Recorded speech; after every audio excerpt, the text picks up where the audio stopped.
காவிரியிலேருந்து உபரி நீர் எவ்வளவோ உபரி நீர் வந்து வேஸ்ட்டாக கடல்ல போய் கலக்குதுங்க. அத வந்து தருமபுரி மாவட்டத்தில இருக்கிற எல்லா ஏரிகளுக்கும் கனெக்ட் பண்ணி, அது வந்து தண்ணீய சேமிக்கிறதுனால, கிணத்துல இருக்கிற நீர்மட்டம், தண்ணீருடைய நீர்மட்டம் உயரும். இதனால விவசாயிகள் வந்து மகிழ்ச்சி அடைவாங்க. எப்பவுமே தருமபுரி வந்து ஒரு வறட்சியாவே இருக்குதுங்க.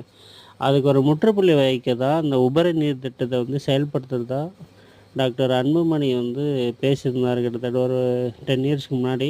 அத வந்து செயல்படுத்த முடியல. இப்ப திரும்பவும் அத செயல்படுத்தணும்னு சொல்லி போராட்டம் போட்டிருக்கிறாங்க.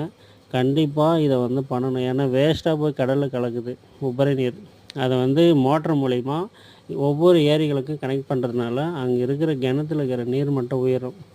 இதனால விவசாயிகளுடைய வாழ்வாதாரம் கண்டிப்பா சேஞ்ச் ஆகும். இத வந்து எல்லாருக்குமே ஷேர் பண்ணுங்க முடிஞ்ச அளவுக்கு.